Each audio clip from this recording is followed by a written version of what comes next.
Okay. Welcome you all to Lhabab Duchen.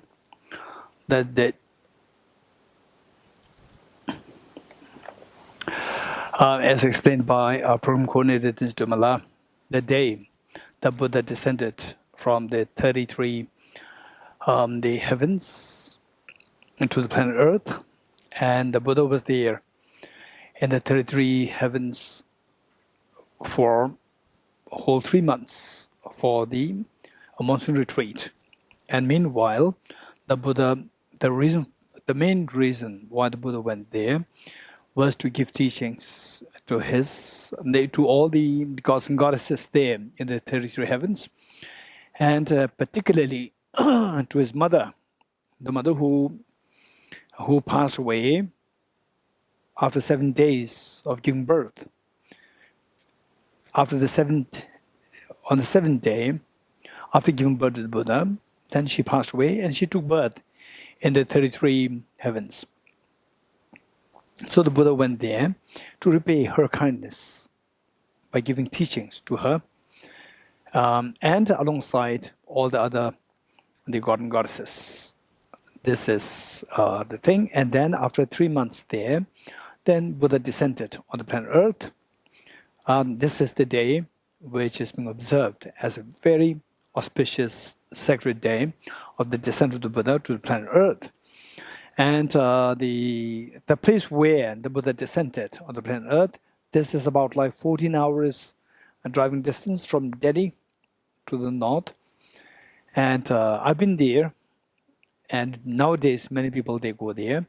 And His Holiness the Dalai Lama gave the public teachings twice there at the request of the local community, the local Buddhist community,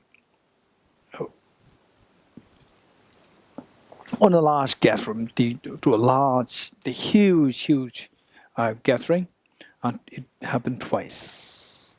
Okay, so with this in mind, it is said that any virtue that we do on these auspicious days or on these sacred days would correspond to the enormous multiplication of your merits and virtues.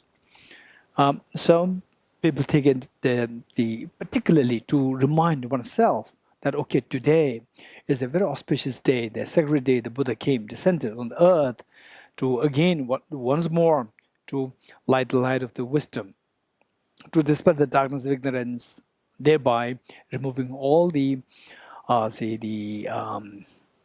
wrong habits, wrong karmas, and so forth.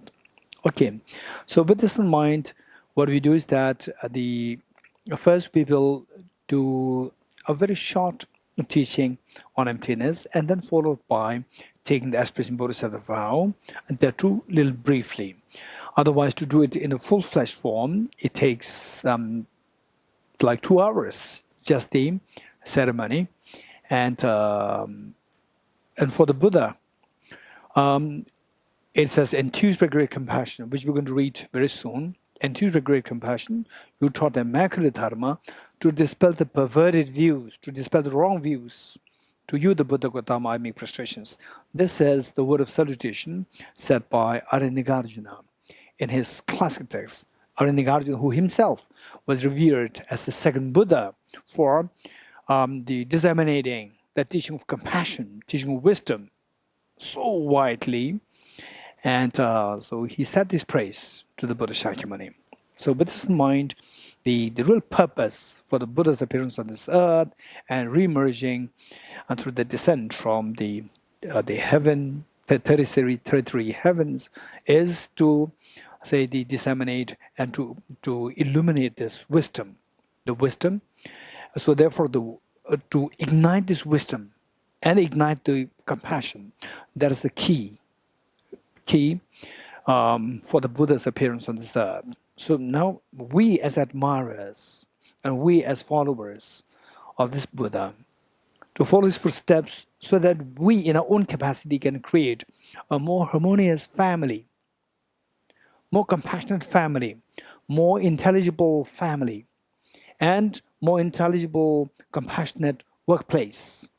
And gradually, to spread this, to embrace everybody else with love and affection, irrespective of what religion, what ethnicity, what caste, creed, gender, and so forth, social status, so forth, to embrace all the beings across the humanity and across the board of sentient beings. So this is our purpose.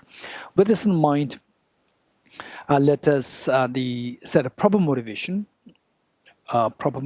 First, we'll do a little bit of teaching, followed by a brief taking the ceremony, undertaking the ceremony of Expression Bodhisattva. So let us set a proper motivation before we do the teaching, in ways that the invoking all the enlightened beings, which we already did before, invoking them in the space in front of us, so loving, caring, and embracing.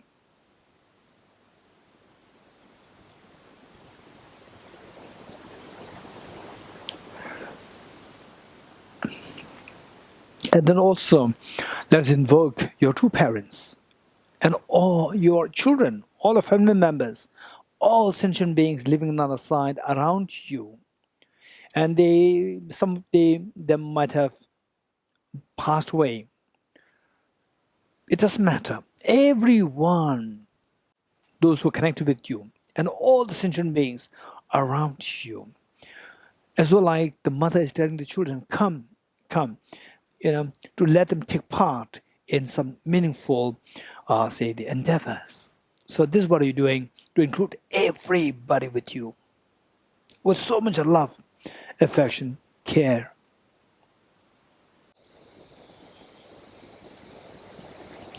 And let us invoke the spirit that may I become Buddha for the benefit of sentient beings.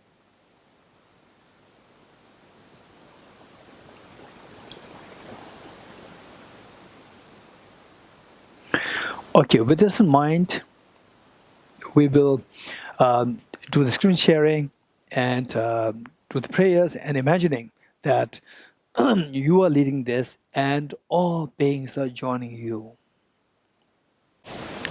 Enthused by great compassion, you taught the Immaculate Dharma to dispel all perverted views. To you, the Buddha Gautama, I pay homage. Enthused by great compassion, you taught the Immaculate Dharma to dispel all perverted views. To you, the Buddha Gautama, I pay homage.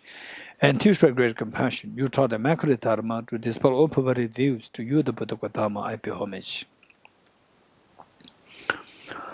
Sanje joda zoge jonam la chanjo bardo dane gyapsu che dage jinso kebe tsonam ge chola penjere sanje jubare sho Sanje joda zoge jonam la chanjo bardo dane gyapsu che dage jinso kebe tsonam ge chola penjere sanje jubare sho Sanje joda zoge chonam la chanjo pardo dane gyapsu che dage jinso gebe tsonam chola penjire sanje jubare sho.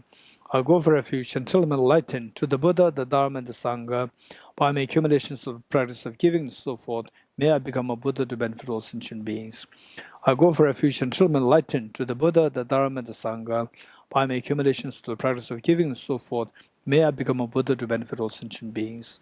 I go for refuge until I'm enlightened to the Buddha, the Dharma, and the Sangha. By my accumulations to the practice of giving and so forth, may I become a Buddha to benefit all sentient beings. Okay, this verse is related to the concept of emptiness, to see the reality, to wake up from the sleep of ignorance. And I would highly recommend each one of us to eventually study the concept of emptiness, the wisdom of emptiness, and eventually know the meaning of this so well that when you reflect on this, you could feel the fearlessness dawning within your mind. In dependent origination, there is no ceasing, no arising, no annihilation, no permanence, no coming, no going, no separateness, no sameness. I prostrate to the consummate Buddha, the supreme among all teachers, the one who taught this peace, which is free of elaborations. I prostrate to the mothers of the hearers, the Bodhisattvas and the Buddhas, who through the knowledge of all lead hearers seeking pacification to complete peace, who through the knowledge of paths cause those helping migrators to achieve the aims of the world, and who through the possession of omniscience helps subduers expand the varieties of teachings. The one who has transformed into the reliable guide, motivated by altruism to benefit sentient beings, the teacher, Sugata, and protector to young prostrations. The one who has eliminated the web of conceptualizations and is endowed with the divine bodies of the vast and the profound, who eternally shines for the forever noble light rays to you, the Buddha, make prostrations. Inspired by wisdom and compassion, today in the Buddha's presence, I generate the mind of full awakening for the benefit of all sentient beings. Om ye dharma hetu prabhavam hetum tesham tathagato hyavatat tesham chayo nirodha evam vati mahashramanaye swaha. Om ye dharma hetu prabhavam hetum tesham tathagato hyavatat tesham chayo nirodha evam vati mahashramanaye swaha. Om ye dharma hetu prabhavam hetum tesham tathagato hyavatat tesham chayo nirodha evam vati mahashramanaye swaha. All phenomena arise from causes. The causes are taught by the Tathagata. The cessation of the causes as well is taught by the great seer. Profound, peaceful, elaboration-free, clear-lined and non-composite, such as the nectar-like Dharma I have discovered, finding no one who can fathom this teaching, in silence I'll return to the woods. Beyond utterance, thought and expression is the perfection of wisdom, which is unborn, unceased, and has the nature of space, is the object of apprehension of self-realized wisdom. To you, the mother of the Buddhas of the three times, I bear obeisance. All composite things are impermanent. All contaminated things are the nature of suffering. All phenomena are the nature of emptiness and selflessness, transcending source peace. The Guru is the Buddha, the Guru is the Dharma, likewise the Guru is the Sangha, the Guru is also everything wholesome. I go for refuge in the Guru. By the sound of the vibrant drum of Dharma, you liberate all beings of miseries. I beseech you to kindly remain and give teachings until the end of the expanse of billions of eons. The Buddha does not watch the negativities of beings, nor does he remove their miseries by his hands. His spiritual realizations are not transferred to them.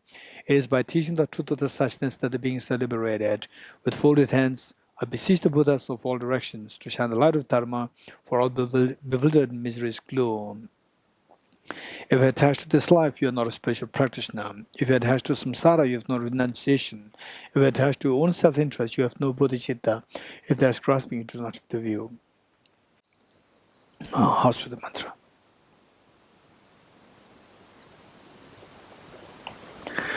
Okay, we'll recite the Hearthstone Mantra 5 times. As we recite this, those of us from Nalanda Master's course, you know the meaning. Those of us from the Nalanda Diploma course, batch 3, you may not know the meaning, don't worry. And those of us who they otherwise have been getting teachings from various teachers on Hearthstone, for sure you should be knowing the meaning.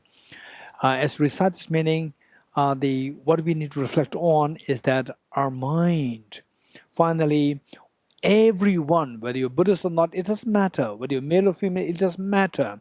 Whether you're high, low, it doesn't matter. Whether you're educated or uneducated, it doesn't matter. Everyone is seeking their fearlessness and the infinite happiness. This is what everybody's seeking. This is a universal fact. With this in mind, what we're trying to do is that this what we're seeking, infinite happiness and the fearlessness, these two things are to be achieved through your mind by cleansing the mental defilements. With this in mind, this should be like a reminder for us that I should keep cleansing my mind so that I can kindle, I can awaken this seed of perfection within me, and your experience the fearlessness, the infinite happiness yourself, and share this with all the dear Mother Sentient beings. Okay, and imagine that you are leading this and all beings are joining you in this recitation while visualizing that you are in the actual place known as Vulture's Peak in Rajgir in Bihar, in India, where this was actually taught by the Buddha himself. Deyata Om Gati Gati Paragati Parasam Gati Bodhisvaha Tyatha Om Gati Gati Paragati Parasam Gati Bodhisvaha Tyatha Om Gati Gati Paragati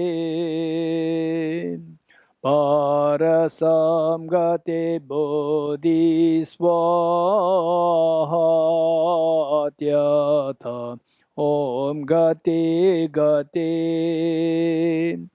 Paragati Parasam Gati Bodhisvaha.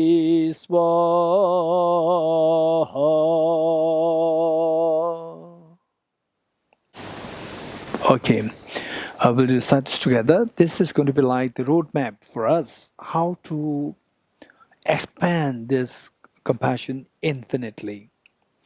And for that matter, how to first of all remove our agitations within us.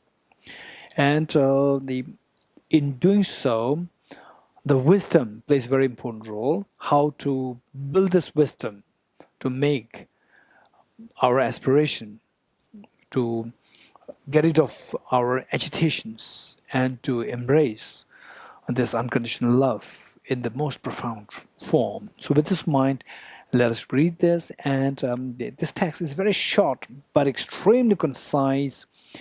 Let us see if we can reflect on the meanings, and as much as possible, meanings are reflected and experience are invoked to the best you can.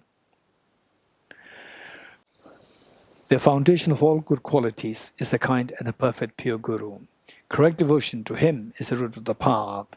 By clearly seeing this and applying great effort, please bless me to rely upon him with great respect, understanding that the precious freedom of this rebirth is found only once. It is greatly meaningful and is difficult to find again. Please bless me to generate the mind that unceasingly, day and night, takes its essence. This life is as impermanent as a water bubble. Remember how quickly it decays and death comes. After death, just like a shadow follows the body, the results of virtuous and non-virtuous karma follow. Finding firm and definite conviction in this, please bless me always to be careful to abandon even the slightest negativity and accomplish all virtuous deeds. Samsaric splendors are unsatisfying and unreliable. Seeking them is the door to all suffering. Recognizing these shortcomings, please bless me to generate a strong wish for the bliss of liberation. Led by this pure thought, mindfulness, alertness, and great question arise. The root of the teachings is keeping the Pratimoksha vows. Please bless me to accomplish this essential practice. Just as I've fallen into the sea of samsara, so for all mother migratory beings, please bless me to see this, train in Supreme Bodhicitta, and bear the responsibility of freeing migratory beings. Even if I develop bodhicitta, but I don't practice the three types of morality, I'll not achieve enlightenment. With my clear recognition of this, please bless me to practice the Bodhisattva vows with great energy. Once I've pacified distractions to wrong objects and correctly analyzed the meaning of reality, Please bless me to generate quickly within my mind stream the unified part of the calm abiding and special insight. Having become a pure vessel by training in the general path, please bless me to enter the holy gateway of the fortunate ones, the supreme Vajra vehicle. At that time, the basis of accomplishing the true attainments is keeping pure vows and samaya. As I become firmly convinced of this, please bless me to protect these vows and pledges like my life. Then, having realized the importance of the two stages, the essence of Vajrayana, by practicing with great energy, never giving up the 4 sessions, please bless me to realize the teachings of the Holy Guru. Like that, may the Gurus who showed the noble path and the spiritual friends who practice it have long lives. Please bless me to pacify completely all outer and inner hindrances.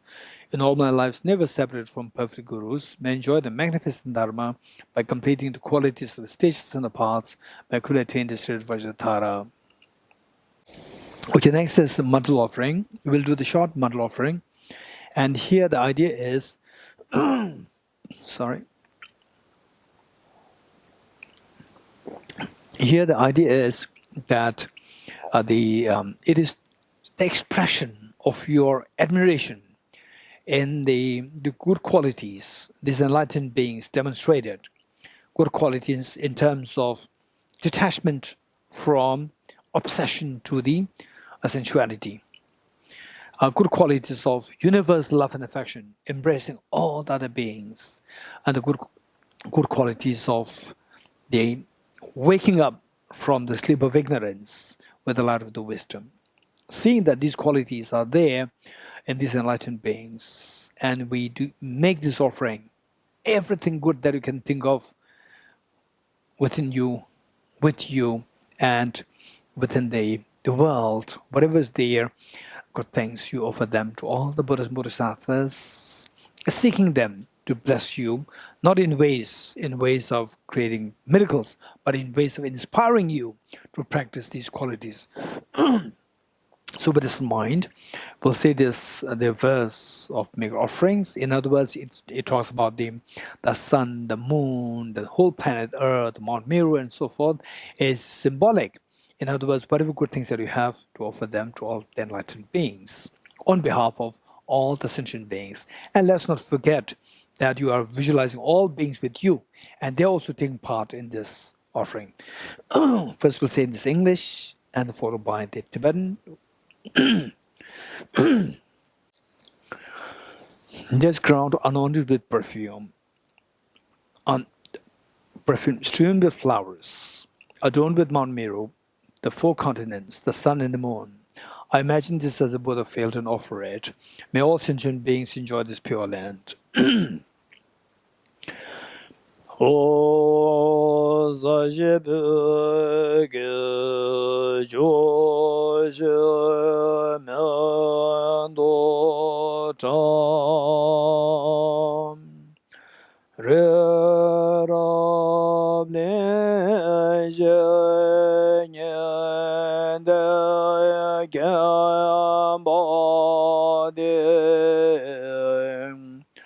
Sanye Shendo Mede Buvayen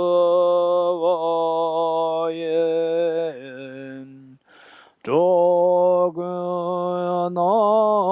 Da Shelai Jubalai Sho.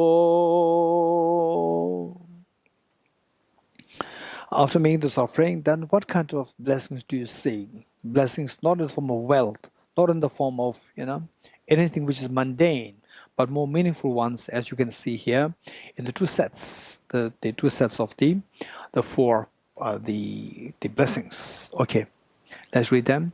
May I be blessed that my mind is directed towards the Dharma. May I be blessed that my Dharma practice is on the proper path. May I be blessed that the path is free of flaws. May I be blessed that the flaws are seen in the light of exalted wisdom. Becoming utterly frustrated with the ignorance that grasps at true existence, please bless me to generate genuine renunciation, seeing all aspects of samsara as viciously repulsive. Please bless me that my mind overflows with the precious bodhicitta that cherishes others more than myself. Please bless me to have an immaculate experience of the wisdom of emptiness that does not see even an atom of intrinsic reality on the basis of understanding how things come into being by dependent origination through mere conditioning. Please bless me that my mind stream overflows with the precious wisdom of the non-duality, bliss and emptiness. Edam Guru Ratnam and Lagam Niratiyami. Okay. Today, a brief teaching on emptiness, the wisdom of emptiness. First of all, we need to keep in mind what the Buddha taught as the four seals of the Buddha's teachings, that all composite things are impermanent, all contaminated things are of suffering nature, everything is the nature of emptiness and selflessness, transcending sorrow is absolute peace. And we see that in our life. Oftentimes, we see that we go through challenges, difficulties, tragedies, and the situation where people, where yourself, your family members, and people, they go through really tough times, where your mind feels the pain, acute painful, and at times we don't know how to get out of these problems. This is what is happening. Yes, we can't expect that we think of emptiness and instantly the pain is gone, the problem is gone. Because the whole universe is operating on the basis of cause and effect. This is the reality, how the world is operating on the basis of cause and effect. That what we're experiencing now, and these are the results of the previous causes. What causes? Causes, we see that some of the causes, they're very immediate. Some of the causes, the gap in terms of time gap between the causes and the effects, they are separated by eons and eons and eons, many lifetimes. This is a fact. For example, say, even within the single lifetime, say, if you eat a stale food, some people, the body is so sensitive, they take the stale food, and within few minutes, you will feel the effect that you can feel the pain, acute pain. And some people, they take the stale food or some which they allergic to, and they will feel the pain tomorrow, the next day. And in some cases, like say when you're very young, you may be into the athletics or boxing or jumping and so forth. When you are young, you don't feel any effect. And after 40 years, after 50 years, 60 years, when you are in your 60s, 70s, you start to feel the joint pains. You start to feel the pain where you once, like 50 years ago, you had to fall. So the effect you feel only after like 50 years. So look, the results are not necessarily always immediate. They are of various kinds. So with this in mind, the effects that we go through now, the pains that we go through now, some of them you can evidently see the causes which you did just one day ago. In some, for example, say like the people who are arrested after 10 years of they having committed a crime. For the last 10 years, nobody say they detected that. And after 10 years, that was discovered and then arrested. So the effect is being felt after 10 years, sometimes after 20 years, and so forth. This is what happened. So when we go through the pains, the point is that yes, there's always a solution. But it's not necessary the solution is always immediate. We should be very realistic. And wise people, what they do is that, yes, they will try their best to get rid of the immediate cause factors which create pains on them. They'll try their best. But they will try to make sure that these pains don't repeat tomorrow. That is wise people's approach. Whereas the ordinary people, they don't think about tomorrow. They only think about today. and they try to remove today's problem and create more problems for the next day. This is extreme unwise. This is what we do.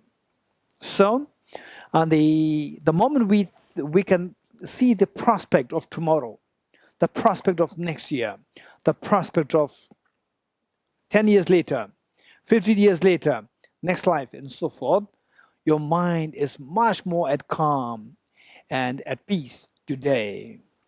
So, in other words, one distinction that we can make between ordinary person and evolved person is those who can sacrifice today for a greater good and a peace of tomorrow.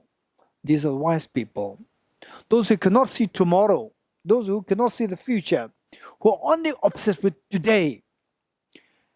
Today you get good food, you are so excited, not at all preparing for tomorrow and the days later. That is the unwise ordinary person.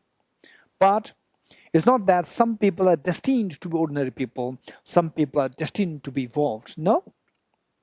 Everyone has the capacity to become the evolved person. For that matter, we have to discover the treasure within us, which defines us as the evolved beings, the treasure within us. Everyone has a seed of perfection. Irrespective, say, Albert Einstein, extremely genius. Believe it or not, each one of us, we have this seed to be a genius. To be genius in the wisdom, like Albert Einstein. To be genius in compassion, like Mother Teresa, like His Holiness the Dalai Lama today. We all have that seed to become the genius in these fields. And finally, all these problems, the wise people, they will explore what attracts this problem. And sometimes, yes, what attracts this problem can be very immediate. The wrong thing which I did yesterday, wrong thing which I did 10 years ago, wrong thing which I did 40 years ago, 50 years ago, past life, so forth. So there, the point is that how to minimize your mental problems and how to stay away from the physical problems to the best you can. And finally, how to bring an end to these problems in the future. That is a wise person's approach. So, what we, through being exposed to the broader, more profound teachings of the Buddha, we come to discover that the Buddha only helps us to discover who you are. It's not that the Buddha gives you blessings. Buddha only makes you discover who you are. One, that not to underestimate ourselves. Each one of us, we have the seed of perfection, the treasure within us, ultimate treasure, by no means inferior to the genius of Albert Einstein and the Buddhas and all these enlightened beings. We all have this seed of perfection within us, number one. Number two, that why we are not experiencing the ultimate happiness, why we are not experiencing the total fearlessness. There's always, we're confronted with fears in one way or the other. Why? If we have this seed of perfection within us, because this seed of perfection is obscured. Obscured is not visible. The purpose of light is to illuminate, but when this is obscured by the vase, the purpose is lost. It's not that the light is missing. It's obscured by the vase. It's covered by the vase. So likewise, we have this light inside. The light of the perfection, the seed of perfection is within us. But why is not visible? To the extent we don't feel the fearlessness. We only feel the fears. Every now and then we feel the fears. Every now and then we feel lack of happiness, lack of joy. Why? It's all because that this beautiful light, the treasure, the seed of treasure, the seed of the incredible precious treasure within us is obscured by the ignorance. How to remove this ignorance? Is by introducing the light. How to remove this darkness of ignorance? By introducing the light of the wisdom. What is this light of the wisdom? This question. What is the light of the wisdom? So never ever be naive. Let us all be very realistic. Let us all be extremely realistic and pragmatic. What is the wisdom? The wisdom is a mind which sees the reality. In other words, wisdom is the mind whose perception tallies with the reality. Your question would be, what's the reality? The reality is the dreamlike nature of all phenomena. While everything is dreamlike nature, but we see them as non-dreamlike, as we see them as opposite of what the dreamlike nature is.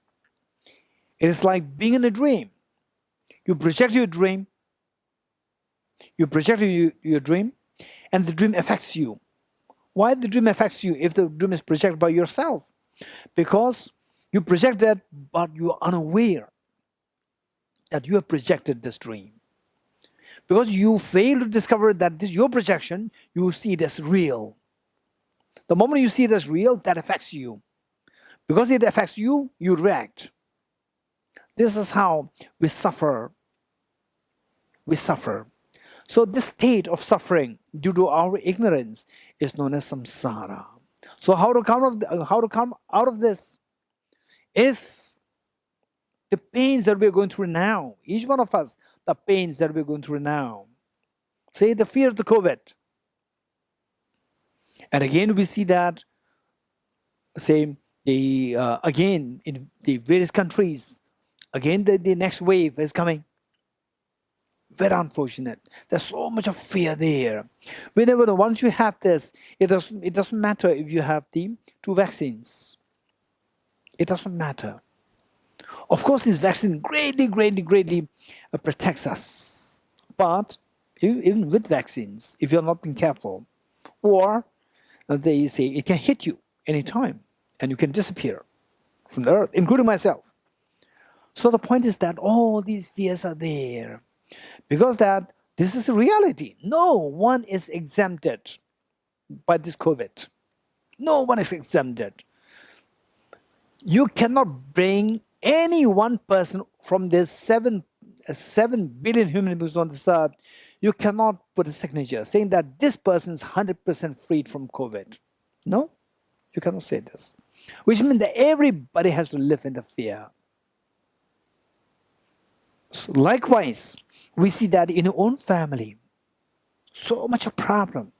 Fights among the siblings over the properties. And all these litigation cases in the court. This all relate to our self-created problems. And this all boils down to ignorance. Ignorance.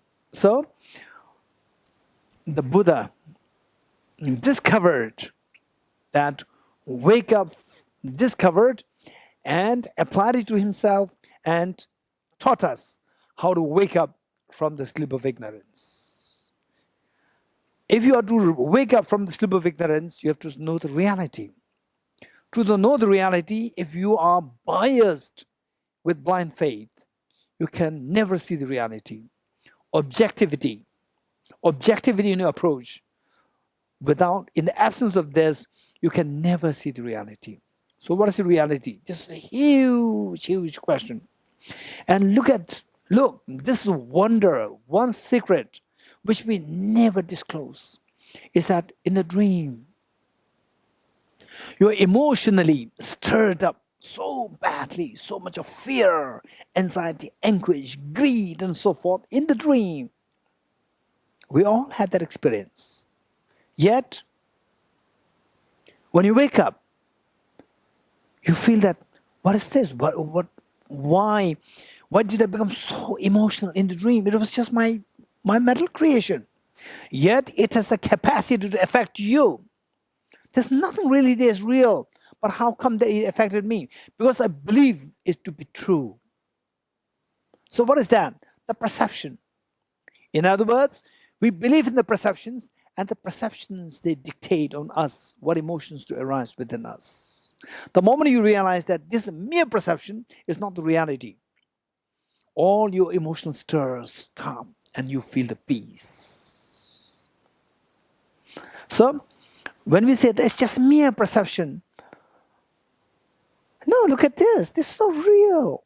Look at the flower. It's so real. And sometimes, okay, just for information, that at times I made, say, the chili paste. And the ones that I make, that I make is not too fiery, not too spicy to burn you and to make your whole face red. No, it's extremely, extremely delicious. When I have this, and then I observe my own mind, how my mind behaves when I encounter with this chili paste, the unique chili paste, not all chili paste, right? The unique one.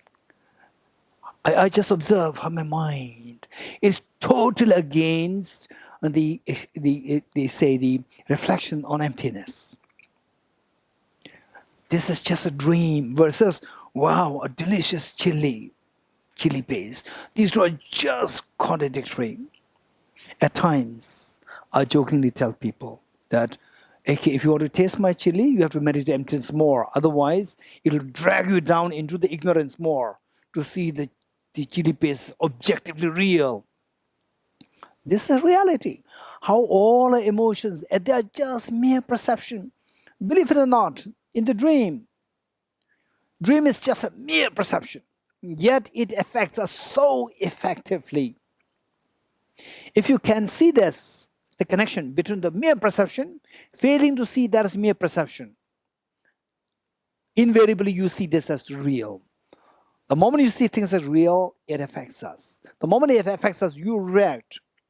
The moment you react, there's no peace. Your peace is lost. Loss of the peace is samsara. This is how we operate. 24 hours.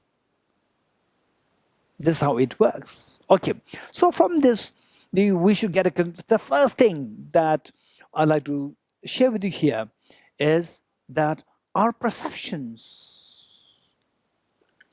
what I'm seeing here, this flower, is this mere perception or reality? Okay, yes, it's so real. That's fine, don't worry. Don't say that this is mere perception, there's not everything mere perception. Don't say this, but what I'm sharing with you is that a mere perception, even though something is a mere perception, it has the capacity. It's a capacity to make you believe it as real. Also a mere perception. In other words, in reality, mere perception can stir your emotions, the fear, anxiety, anguish, depression, so forth. This is a fact. This is something that we have to gain conviction in. Don't believe in this. Don't just have a blind faith in this. We must make this, we must try to get this conviction that this is very true. Believe in the mere perception as a real, then all the emotional stirs happen. Okay. So with this in mind, we see that sometimes, even in the family, we come across misunderstandings among each other, and then let's say that somebody has taken your say you have lost your money or you have lost something, and you think that it's taken by this person, that person, and then because of this you are creating a perception. It's a mere perception. On that basis, you believe that it's true. And then the moment you see this person, you feel disturbed. And let's say the cheating. You think that this is what is happening. And later on, you discover that this is not what actually happened. It was it was misplaced. I misplaced it and I discovered it. I'm very sorry. Instantly the emotional, the reaction to the person changes. The moment you discover the reality. So this is so important. In other words, what we see is that the perceptions are taking place everywhere, in the dreams, waking state, in sleep, the perceptions taking place. And the perceptions, in actuality, they are the perceptions, there are various levels of perceptions. Various levels. Okay, let's say that this flower, perceptions of flower, perceptions of bright flower, perception of beautiful flower, perception of expensive flower, a perception of cheap flower, perception of a dull flower. So we see that there are various the possibilities. When you're very happy, everything looks so beautiful and nice. When you're very unhappy, nothing is beautiful. Everything is wrong. Just look how our mind projects things. So with this in mind, we see that there are various levels of perceptions taking place. And within that, there are there's a subtler level of perceptions. And some of you may feel that that's true. I agree with you that what is seen as so, let's say, extremely clear, fair pink color, in actuality, it's not really as compared to something else. Another one, which is much better than what I have. Oh, this is very sluggish. This is very dull. That's very true. Okay, so there is a set of perceptions, which I see that they are perceptions, but I'm seeing the flower. Whether you see as a dull flower, beautiful flower, expensive flower, cheap flower, whatever, I'm seeing flower. That is the objective reality. This is what many people can come across. Okay, now let's say that this is so important. And all the other things, they are seen in relative terms. Beautiful, expensive, not expensive, or the dull, all these things are seen from the light of the relativity, the concept of relativity. And I'm very impressed that Einstein, he was talking about the relativity of all phenomena except for the speed of light. He was talking about the relativity of phenomena. Even time, he was talking about the time dilation. It's an amazing concept. And so even the time, what we call as 1 hour or 30 years, whether a particular time A, is that 30 years or 1 hour? It depends. It's not fixed. It depends on the movement. If you are in a very fast moment, with that as a frame of reference, say what we see as 30 years on the planet Earth can be seen as just 1 hour. But for what is seen as 1 hour for that person who's moved so fast, for somebody who is remaining static, is 30 years. This is known as the time dilation, is relativity of the time. So in other words, what I'm saying is that the things, one way is to see things in relative terms. Many of our emotions will be under control. Many of our fears, anxiety, stress will be under control. So when we see things in relative terms, for example, say that, okay, so look at this person is a very successful person, very rich person, very successful person, everybody respects that person. And then, no, I'm not respected, I don't have wealth, I don't have this position, status, nothing, I'm a hopeless person. Okay. You are only seeing yourself objectively poor person, objectively hopeless person. Now, this is totally flawed, because you see somebody else who does not even have a food to eat, who does not have a shelter under which to be protected from the rain and the sun, and you at least have food to eat. You have the shelter on top of you. Oh, that's true. If you don't understand it, go to stay with that person. Experiment for 1 week. Experiment for 1 week. Come back. You see that you are in a divine place. This is all when you're able to see things in relative terms. So if you're able to see things in relative terms, you're able to see the broader reality. When you see the broader reality, your emotion of the sadness, your emotion of the agitation, they will all subside. That is a peace. This is one. Then there's next level. Next level. That, okay, yes, someday they say this flower, okay, this is nice or this is not nice. There's something there as a flower.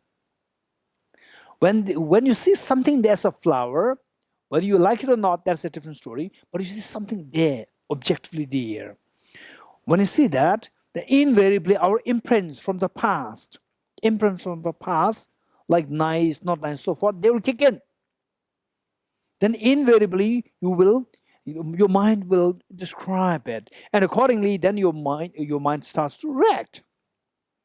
So as long as something is there from the object, even that is to be seen as dreamlike. It's not that you have to believe in it. You have to discover it. Don't invent it. You have to discover it, which means it's reality there. We only fail to see the reality. How to see that? And I'm sure you all will agree with me that what we are seeing is a flower, yes. And if you look at the same object more closely, you are bound to see the cells. The cells. The moment you go on the level of the cells, the beautiful appearance of the flower disappears. This is another reality. If you go on that level, if you stay in this level for some time, you will not see the flower. You will just see the cells. Even that is also a mere perception. Even the cells are constituted of the nucleus, cytoplasm, mitochondria, and then the chromosomes. When you go into these, say the minute, micro, say the level of the reality of this, the cell, the composition of the cell, even the cell doesn't make any sense. Then the chromosomes made of the DNA molecules. So every time you see that, there's a subtler reality, more subtle than what I saw earlier. It was just a mere perception. Beyond that, there's something there, subtler. You keep going there, you will discover that if you're wise, or if you're already trained in this reflective meditation, then you will get to a point where, okay, now there's no point in going any further. So no matter how much I go, I will just continuously discover that it's just a mere perception. Okay, if you get this realization, then we see that what we deduce out of this is that, yes, what I see as the flower, even that, when you go more closely, that perception disappears. And my emotion is very different. When it's a flower, but if I'm so fond of flowers, when I see this flower, my mind is being glued, my mind is pulled by the flower. The same object, when I see this in the form of the chromosomes, this pull stops, aversion arises. Chromosomes, they look like snakes, brownish snakes. It doesn't mean that the snakes are, snakes, you should be feeling angry towards the snakes. No, this is a very natural reaction from the many people. And then even this also mere perception. When you go deeper, you see the atoms. The atoms are not beautiful, not repulsive. Atoms, they are very neutral. So look, the same object has the capacity to trigger 3 different emotions. The first, appeal. The second, aversion. Third, the neutral. So this all, why these 3 different opposite reactions, emotional reactions are happening, is all because of the 3 different perceptions. And perceptions, not really objective. They're all just a mere perceptions. And then on that basis, these perceptions, they trigger the respective emotions. Okay, so with this, we come to realize that what we actually the seeing It's a perception. Okay, with this in mind, what I like to share with you here is that the number one, whether you feel yes, everything's dreamlike, it'll take time. Don't worry, it'll take time, but at least intellectually, first thing that we need to know is that, okay, this is what I learned, that things are all dreamlike. When do you realize that the dream is dream? When you wake up. Only when you wake up. In the dream, when you make the dream, when you project the dream, you see dream as real. You don't see the dream as dream. So when you realize the dream as dream, only when you wake up. Okay, so yes, I will not be affected emotionally by the contents of dream if I wake up. That's true. So likewise, if I wake up from the dream of the samsara, then I'll not be affected by the samsara anymore, which means I have to wake up to realize that this is dreamlike. Okay, how to wake up? This next point. So with this in mind, I like to come up with the 5 points. 5 points, and I can see that there are many of you who are from Nalanda Master's course and who are from Nalanda Diploma course, batch 1, batch 2, batch 3. And I'm sure there are many others who are not necessarily doing Nalanda Master's studies, but you have been a part of some studies, some studies elsewhere. It doesn't matter. The thing is that whatever studies that you've been doing pertaining to the concept of emptiness, we can apply this, we can use this here. So in this connection, I'm going to, if you can do this exercise, preferably on a daily basis, and if you do come across, say, a challenge whereby you cannot go any further, then you can get back to me to say that, okay, now I've been doing this meditation which you have taught us for the last 1 year, 2 years, but now I reach to a point where I don't progress any further. I'll be happy to reach out to you. 1. And number 2 is, if you really want to reap the maximum benefit out of this meditation, it must be supported, because they say if I were to build, the huge, tall tower, then as I build it, the support should be broader and broader at the base. A support to hold this building initially should be broader and broader base as the building goes higher and higher. Likewise, say the meditation on this emptiness, in order to go deeper and deeper, you should have more and more support of the studies and reflection. In other words, we have to go through more extensive studies and reflection if you really want to experience that, wow, the whole world is like dream. It's just my own mental projection. The moment you feel it, you can feel goosebumps on your body, tickling sensations flowing in your body, the cold waves flowing through your body. If you really want to experience this, you must have to go through extensive studies and reflection on emptiness. Okay, with this in mind, I'm going to share with you 5 simple steps. 5 simple steps. Okay, ready? Okay, the first thing, before I go through these steps, I like to ask you one thing.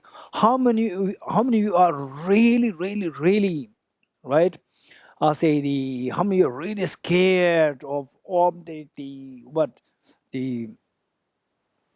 how many of you are really,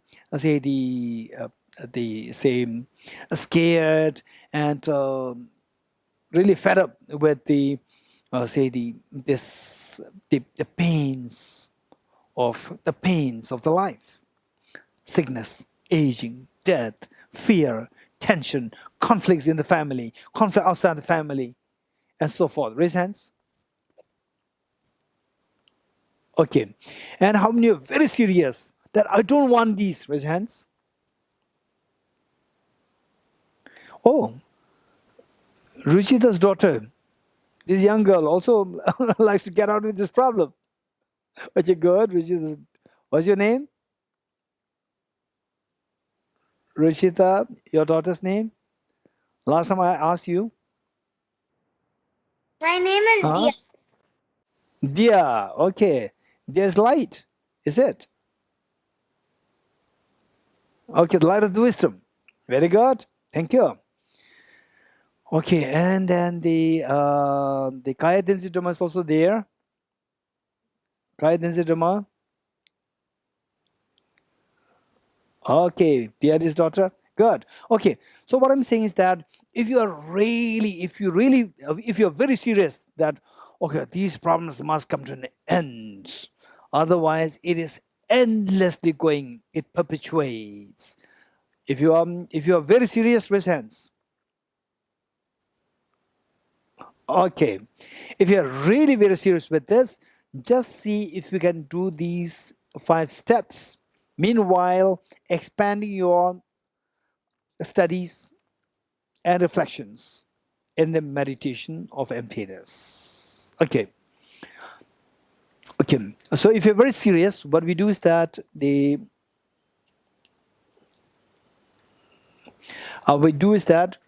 will do the 5 minutes of single point of meditation. 5 minutes of single point of meditation. Okay. So there, what we do is we're going to do something very simple. So sit in the most comfortable way you like, but make sure that, if possible, if you don't have any health issues or if you don't have any problem with your the back, then you can sit upright, not leaning against the support. Don't lean against the support, just sit upright, but in a very flexible manner. Sit upright. Otherwise, you want to sit on the chair, cushion, or say sofa, whatever is fine. Sit in the most comfortable way. At the same time, your body upright. Okay, and what we do is that don't close your eyes. Don't close your eyes. Just stay relaxed. And first, let's take 7 deep breaths. Just forget about everything else. Let us take 7 deep breaths. You don't have to say the focus on anything. Just take a deep breath in and breathe out. Okay, let's do this 7 times. Ready?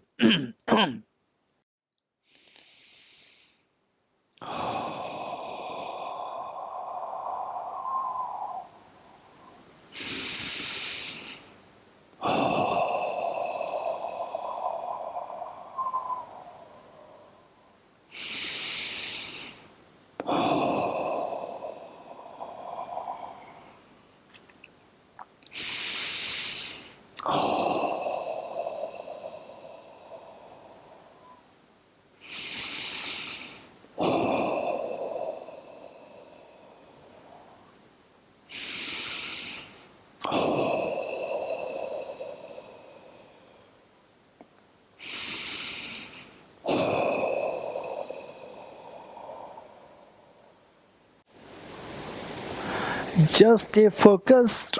Don't think of anything else. Just stay focused and relax. Okay, good. Next, what we do is let us count the breath.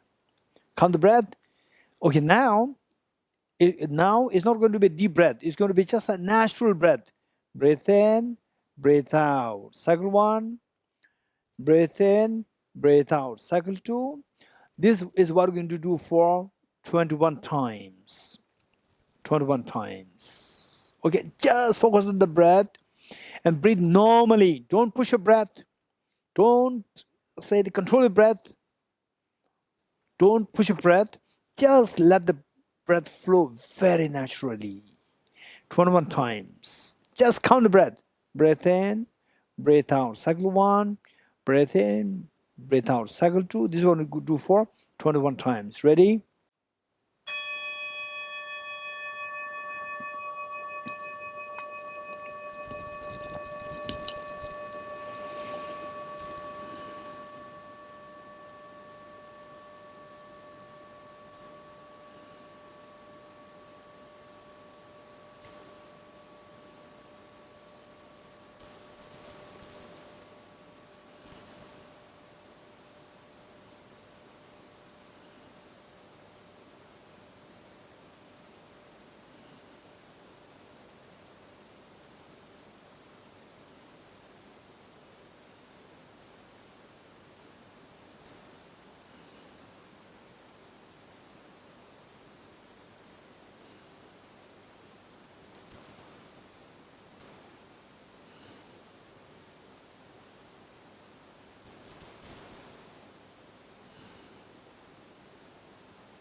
Okay, thank you. Now, first we will do the meditation emptiness on the flower. And later on, then I'll quickly share with you how to apply this to the self, to the person, yourself. Eventually, one must be able to extend it to the self, because all our problems somehow they're related to the self.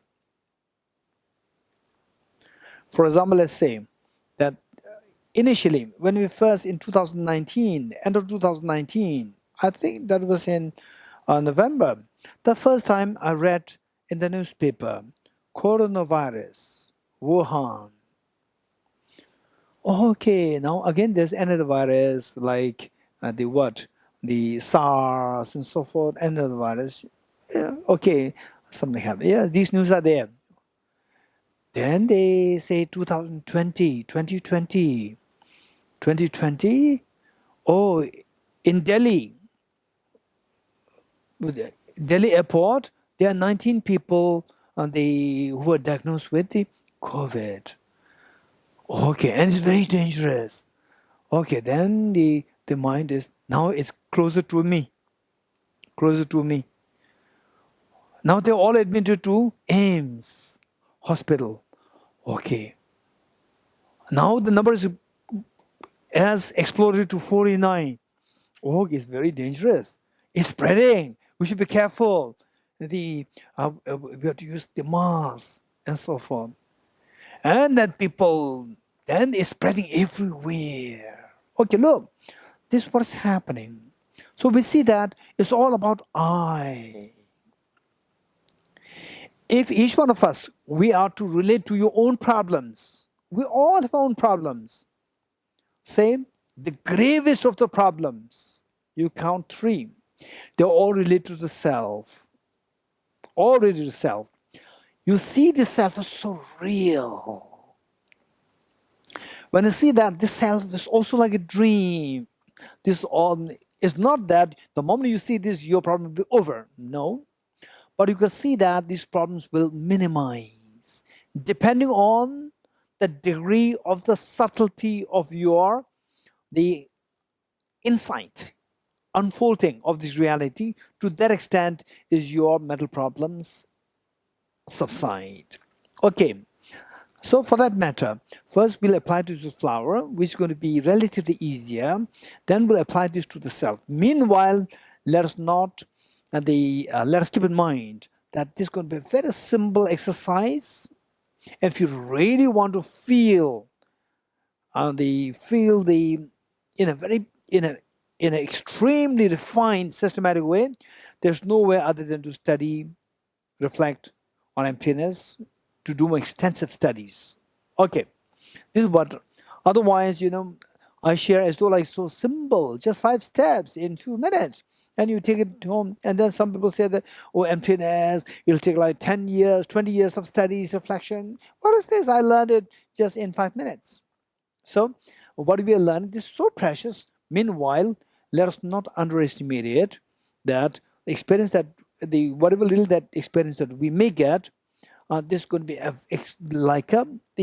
the initial endpoint of the thread. So there's a longer thread to follow. Okay, if you do get some experience, like some tickling sensations, so forth, you're very fortunate. So with this, instead of being complacent, instead of being naively complacent, be smart to go to feel this deeper through more extensive studies. Okay, with this mind, I'll say just follow the instructions that I'm giving. Okay, first, very quick overview of what I'm going to do. The first is the flower. Number 2, the atoms. Number 3, the 2 questions. Don't worry, I'll explain each one of them. 1, the flower. Number 2, atoms. Number 3, 2 questions. Number 4, empty like the space like emptiness meditation. Number 5 are the illusion like emptiness meditation. These are 5 points. Number 1, flower. When I say the flower, when I instruct you to think of the flower, just say this is a very beautiful fresh flower. Just think of the flower. And in fact, I personally, when I go to visit different places and I see flowers growing there, I make it a point to go there and just try to see that, how it appears to me. Yeah, it's so appealing, so beautiful, so fresh, freshly blossomed, and it's so objectively real, not like a dream. I deliberately try to feel that, and then I use this in a meditation. Okay, so this is how we should be doing. What's a flower like? Just let yourself feel this flower, number 1. Then, when you feel this flower, it's so real. What is your emotional reaction?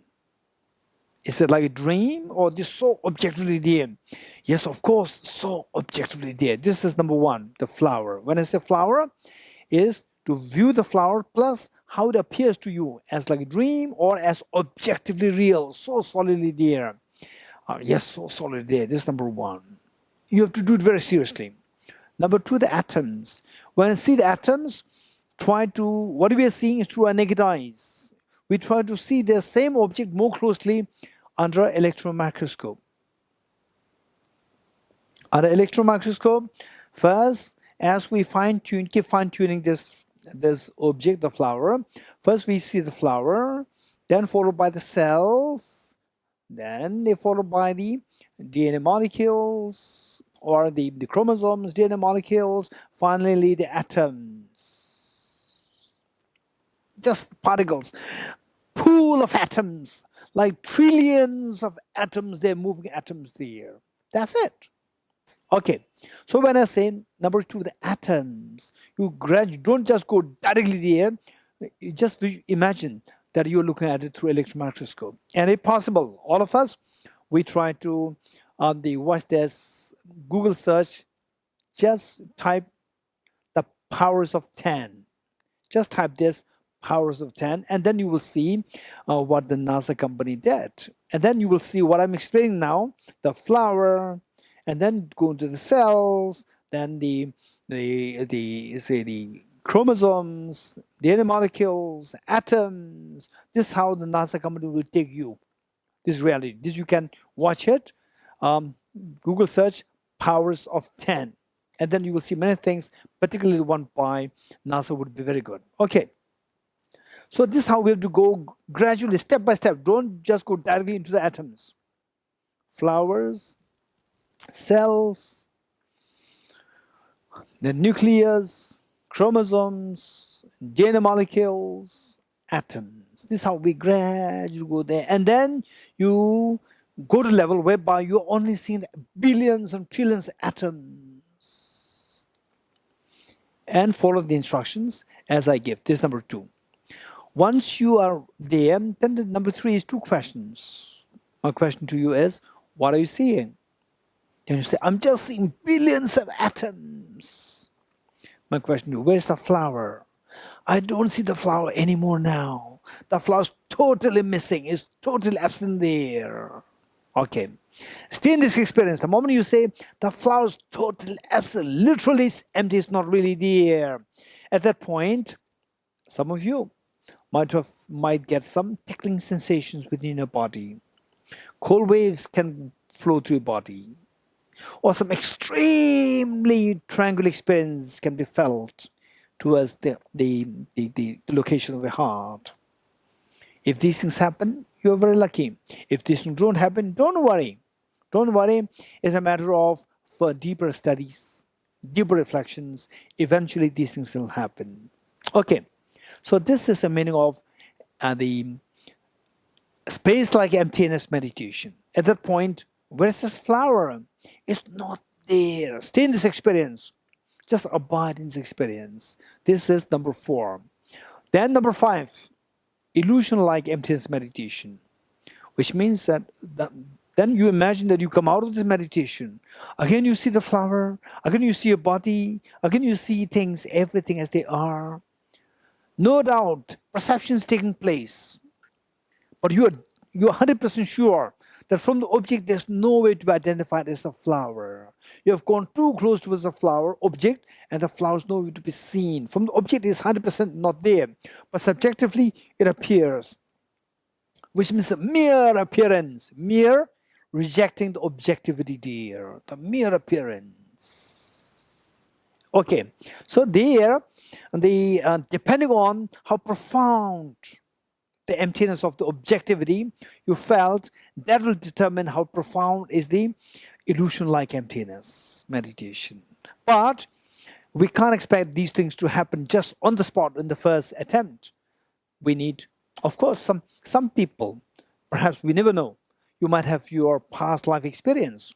These meditations, from your past lives. So this life, it may turn out to be easy, but it's going to be much for less number of people. Most of us, people like me, you need extensive studies and reflection, and that is safer also. Okay, so these are the 5 points that we do. Ready?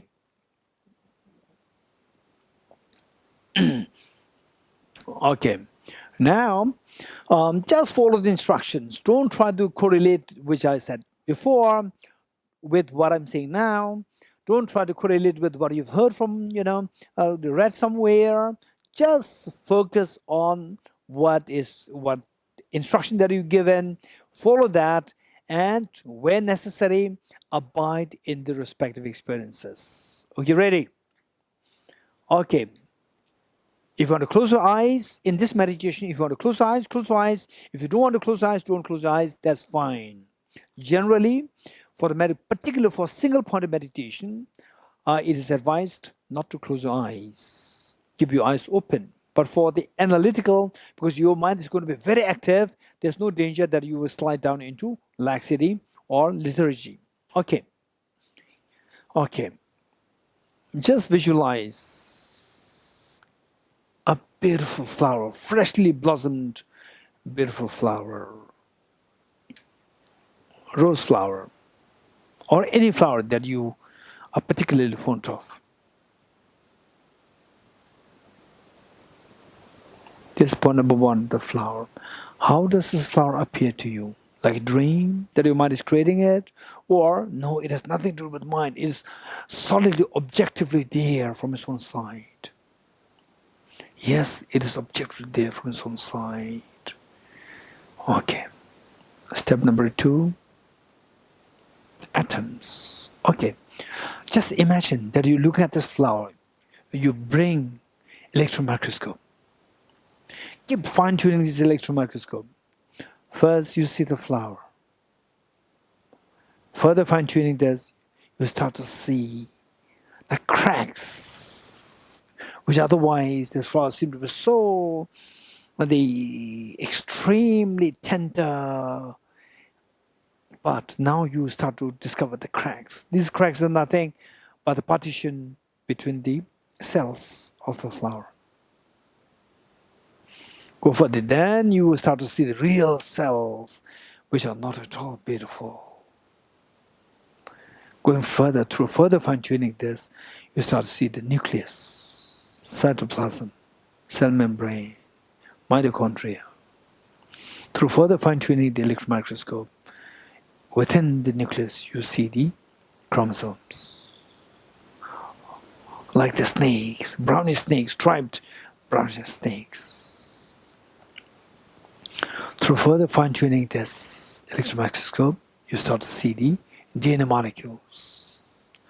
Through further fine-tuning this, you start to see the atoms, individual atoms. Okay. Just stay in this experience, the pool of atoms, moving, vibrating, moving, constant flux of change.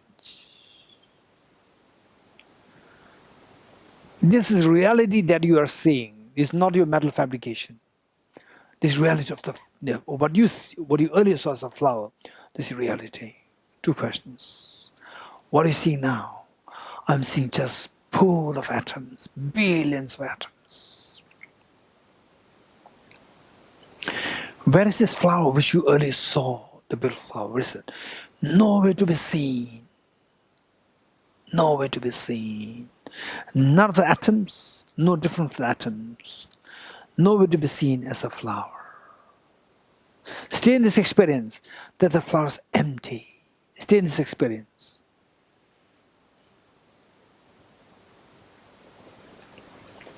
This is point number 4. Space like emptiness. Meditation. If you get a tinge of a tickling sensation, the goosebumps, cold waves, an extremely tranquil experience at the middle of your heart, you're very fortunate. If not, don't worry. Keep asking these 2 questions. What I see now, I'm seeing the pool of atoms. When you see the pool of atoms, this is not emptiness. But it's a flower. You've gone too close to this object with this mind which is seen as objective analysis. In the eyes of this objective analysis, no way is there to be seen as a flower. Not as intrinsically one with the atoms, nor as intrinsically different from the atoms to be seen as a flower. In other words, this flower disappears in the eyes of the mind analyzing the objectivity. Stay in this experience.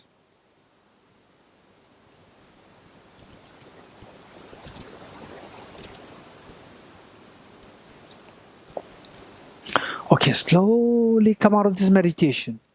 Imagine that you come out of the meditation. Again, the flower comes back. It's a beautiful flower. Again, my body's there. The table is there. My house is there. Yes, in a meditation, you are 100% sure that from the object, going closer to the object, the flower is empty. Objectively, it is empty. It doesn't mean the flower is non-existent. Flower does exist, but not objectively. If you deny the flower existence, you fall into nihilism. This is not emptiness, this is nihilism. Whereas you acknowledge the flower, but it's empty of objectivity of the flower. It's just a mere perception taking place within my mind. Beyond this, there's nothing there to be identified as a flower intrinsically. This is emptiness experience. And yet you see now the flower as empty from the object, but subjectively it appears. This is known as a mere subjectivity. This is like illusion. What is illusion? Illusion appears as the real object, but is lacking the substance. It's just mere perception. The flower by no means is different from this illusion. So seeing the flower is a mere perception to your mind, nothing beyond this. This is the illusion-like emptiness of the flower.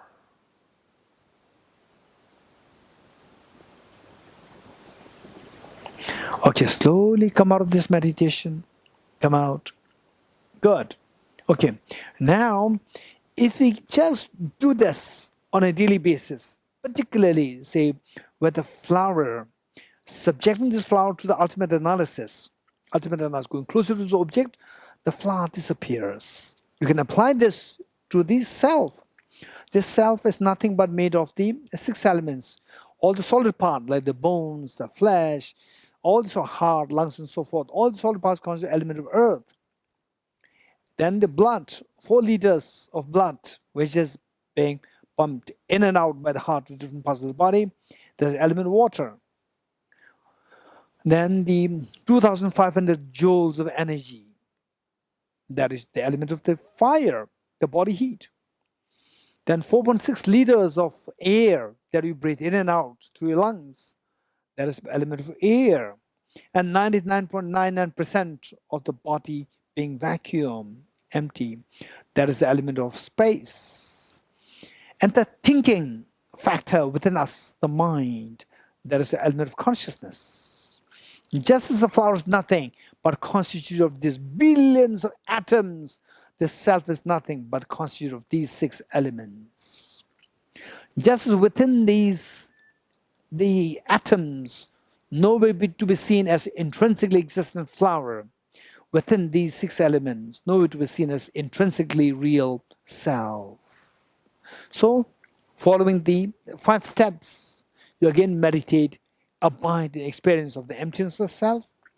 And then step number 5, come out of this and you see the appearance of the self again once more, where objectively you see the self to be empty. Subjectively, appearance appear. There's a mere appearance, the illusion like. This is how we are to meditate on emptiness. Like, this is so precious. And if you can do this on a daily basis, at least try to stay in this. For example, let's say you go into the self, into the 6 elements. Ask these 2 questions. With the self nowhere to be seen? Stay in this experience.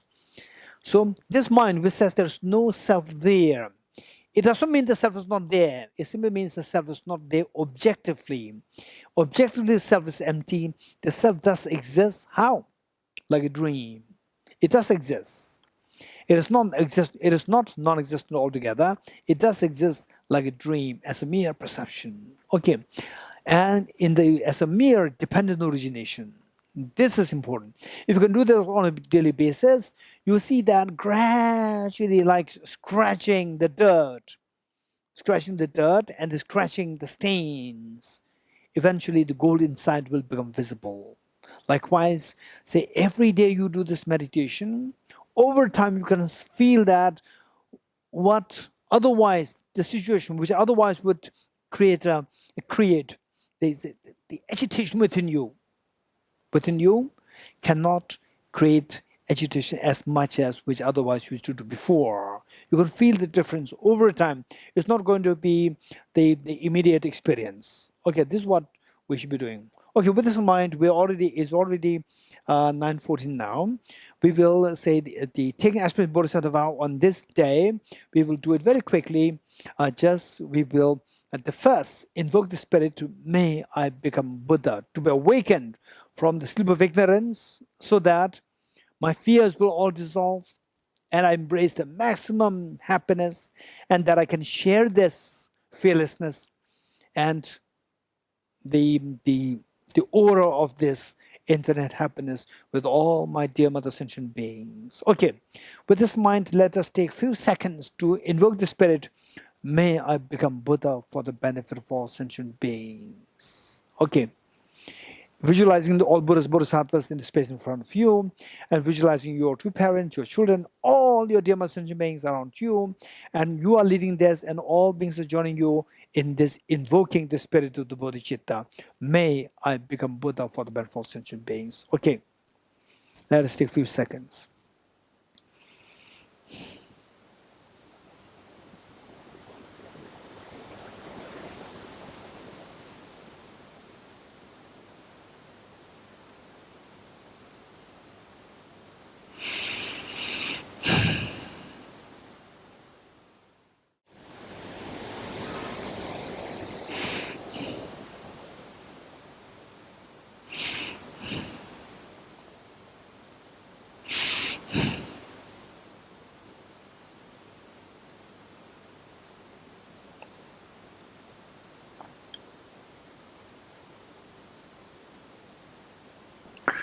Okay, this mind that you visualized now, that you have cultivated now, may I become Buddha for the benefit of sentient beings, slowly transform this into a extremely beautiful white moon disk, horizontally sitting on the heart.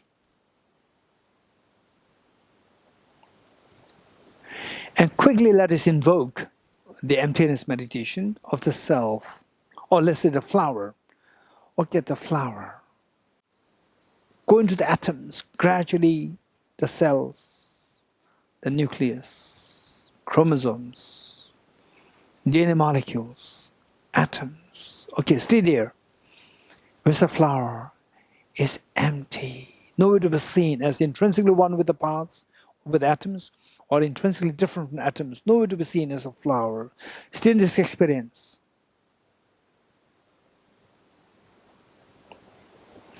Okay, slowly transform this mind, which understands that the emptiness of intrinsic reality of the flower, be transformed into a spotless, clean, thumb-sized white vajra, vertically sitting on the moon disk of the heart.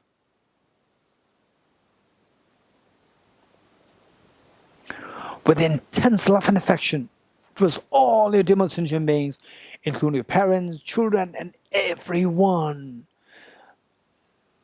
Let's multiply this Vajra moon at your heart to multiply infinite number of times. She once said at the heart of, with your mother at her heart, one said with your dad, one said with each one of your children, each one of these your family members, the sentient beings, the human beings, animals, insects, hungry ghouls, hell beings, god and goddesses, leaving none aside.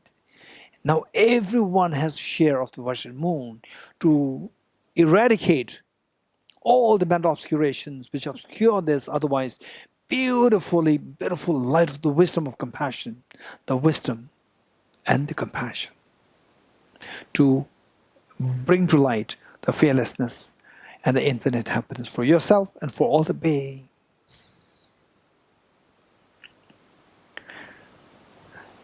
And now visualize all the Buddhas and Bodhisattvas. They're so happy.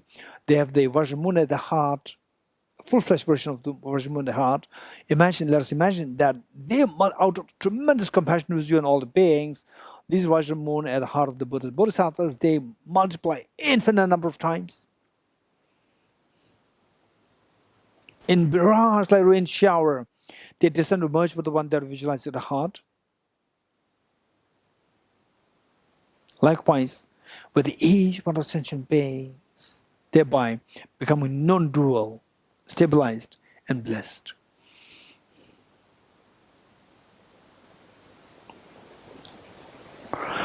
Okay, with this in mind, to reinforce what we have meditated now, let's go to recite the 3 verses. 3 screen sharing. Okay, imagine that you are leading this, and this is the greatest gift that you're offering to all the dear sentient beings, including children, your parents, and this is the greatest offering that you're making to all Buddhas and Bodhisattvas. And this is the greatest of the meaning that you're extracting out of your life today. I go for refuge to the Triple Gem. I confess the negativities individually. I rejoice in the virtues of all the beings. I hold the precious Buddhahood in my heart. I go for refuge to the Triple Gem. I confess the negativities individually. I rejoice in the virtues of all the beings. I hold the precious Buddhahood in my heart. I go for refuge to the Triple Gem. I confess the negativities individually. I rejoice in the virtues of all the beings. I hold the precious Buddhahood in my heart. Gurus, Buddhas, and Bodhisattvas, please pay heed to me. Just as the previous Buddhas have generated the mind of bodhicitta, and just as they successively dwelled in the Bodhisattva practices, likewise for the benefit of all sentient beings, I will generate the mind of bodhicitta, and likewise shall I too successively follow the Bodhisattva practices. Gurus, Buddhas, and Bodhisattvas, please pay heed to me. Just as previous Buddhas have generated the mind of bodhicitta, just as they successively dwell in the Bodhisattva practices, likewise for the benefit of all sentient beings, I will generate the mind of bodhicitta, and likewise shall I too successfully follow the Bodhisattva practices. Gurus, Buddhas, and Bodhisattvas, please pay heed to me. Just as previous Buddhas have generated the mind of bodhicitta, just as they successively dwelled in the Bodhisattva practices, likewise for the benefit of all sentient beings, I will generate the mind of bodhicitta, and likewise shall I too successfully follow the Bodhisattva practices. Okay, we'll recite this verse now 3 times to make sure that these 2 bodhicittas, wisdom of emptiness, symbolized by the Vajra, and the bodhicitta, altruistic bodhicitta, symbolized by the moon. We have this in this life, but in the next life, to make sure that we are connected with these 2 teachings, which are the greatest of the meaning of one's life. To be connected, we include them in the form of the prayers. We say this prayer 3 times together. Throughout my future lifetimes, may I always be guided by the compassionate Buddha and be able to uphold the true precious bodhicittas even at the cost of my life. Throughout my future lifetimes, may I always be guided by the compassionate Buddha and be able to uphold the true precious bodhicittas even at the cost of my life. Throughout my future lifetimes, may I always be guided by the compassionate Buddha and be able to uphold the true precious bodhicittas even at the cost of my life. Now read the following verses to invoke the spirit of joy over having received this the Bodhisattva pledge. So imagine all beings to join you to rejoice in this having taken the aspiration Bodhisattva vow. In order to further increase this bodhicitta from now on, those with discernment who have lucidly seized an awakening mind of bodhicitta in this way should highly praise it in the following manner. Today my life has borne fruit, having well obtained this human existence, I have been born in the family of the Buddha, and now am one of Buddha's children. Thus whatever actions I do from now on must be in accord with the family. Never shall I disgrace or pollute this noble and unsullied race. Just like a blind person discovering a jewel in the heap of rubbish, likewise by some coincidence an awakened mind has been born within me. It is the supreme ambrosia that overcomes the sovereignty of death. It is the inexhaustible treasure that eliminates all poverty in the world. It is the supreme medicine that quells the world's disease. It is the tree that shelters all beings wandering and tired on the path of conditioned existence. So this word, pronoun, it, refers to the bodhicitta, unconditional love of the bodhicitta. It is the universal bridge that leads to freedom from unhappy states of birth. It is the dawning moon of the mind that dispels the torment of disturbing conceptions. It is the great sun that finally removes the misty ignorance of the world. It is the quintessential butter from the churning of the milk of Dharma. For all those guests traveling on the path of conditioned existence who wish to experience the bounties of happiness, this will satisfy them with joy and actually place them in the supreme bliss. Today, in the presence of all the protectors, I invite the world to be guests at a festival of temporary and ultimate delight. May gods, demigods, and all be joyful. Okay, let us do the end-direction prayer. Okay, we'll do the end-direction prayer. Let us pray that the great Tibetan masters, following the Kadamba tradition, the great masters from Adishidabhangara Sri Gyana, the tradition to place so much importance on the 2 points. One, at the beginning to set a proper motivation, at the end to dedicate the virtues properly. So this one, what are you doing here, is dedicating virtues properly. So let us dedicate the virtues as following. First and foremost, let us dedicate that the virtue that we've gathered, no doubt, on this Lhabab Duchen, the auspicious day the Buddha descended on this earth. We generated this bodhicitta. We learned about what this dream, the way, the manner in which to wake up from the sleep of ignorance. No doubt we have accumulated so much of merit, and this merit let us dedicate. Number one, that His Holiness the Dalai Lama, the true source of joy and happiness on this earth, that he lives long, and that his wishes be fulfilled spontaneously. He is the sun of the world today. Just imagine if all the leaders of the world, if they're like His Holiness the Dalai Lama, no doubt the world is going to be a very different world today. There's going to be no wars, no missiles, no, say, the armaments. All the disarmament would happen naturally, and all the citizens of the world will find the peace and harmony in this world. They have a fresh breath of air of sigh to relieving, sigh of relief, and they will have, they will have everything. Everybody will be in support of each other, helping each other, and no poverty. The wealth will be distributed equally towards everybody. Everybody will have something to eat. Nobody has to go to bed empty stomach.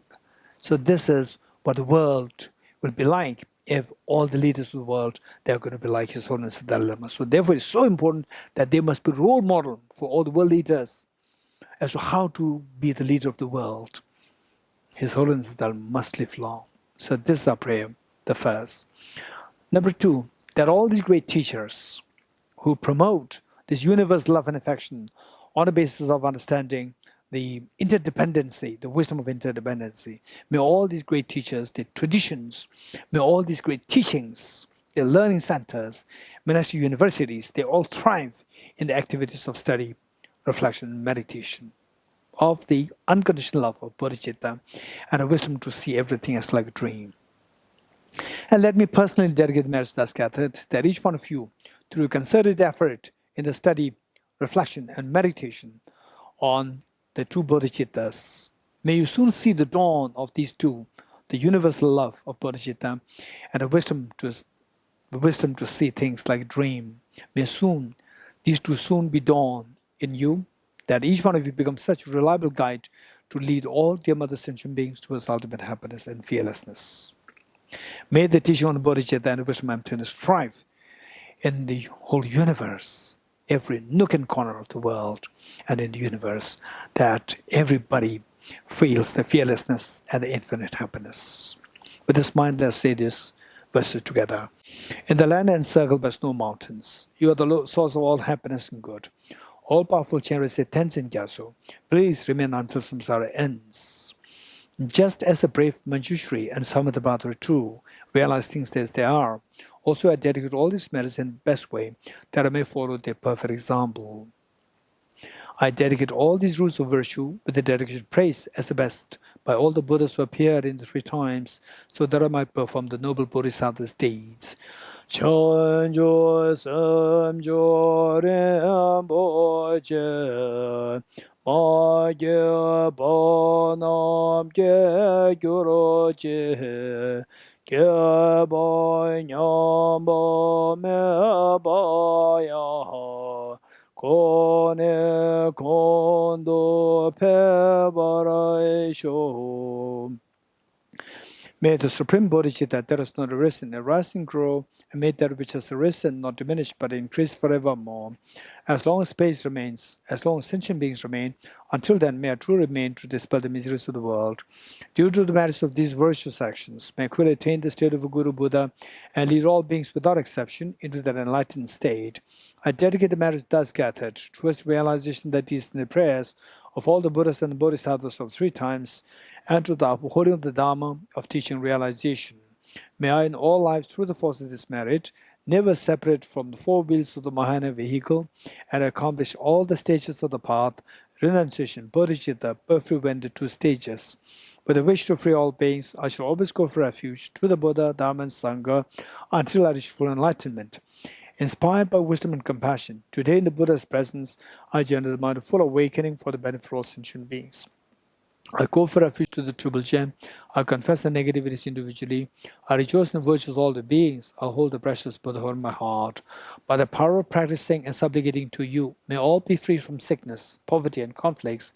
May the Dharma and the auspiciousness proliferate in all the places where we abide. The path of union of emptiness and compassion is loosely explained by the protector of both the Dharma and the beings of the land of snows. You are the lotus holder Tenzin Gyatso. We supplicate you that your wishes are fulfilled spontaneously. May the operations of evil thoughts and deeds of the negative forces of humans or non-humans who harbor malice through perverted prayers against the teachings of the Buddhas be truly vanquished through the power of the truth of the rituals. In normal lives, never separated from perfect gurus, when you enjoy the magnificent Dharma by completing the qualities of the stages and the paths, may quickly attain the state of Vajratara. Throughout my future lifetimes, may I always be guided by the Manjushri and be able to uphold the Dharma in general and the teachings on dependent origination in particular, even in the cosmic life. Okay, we'll recite the Hearthstone Mantra 3 times. Deata Om Gate Gate Paragate Parasamgate Bodhiswatyatha Om Gate Gate Paragate Parasamgate Bodhiswatyatha Om Gate Gate Paragate Parasamgate Bodhiswatyatha. Okay, thank you, each one of you. And for some of you, have a good day. For some of you, good night.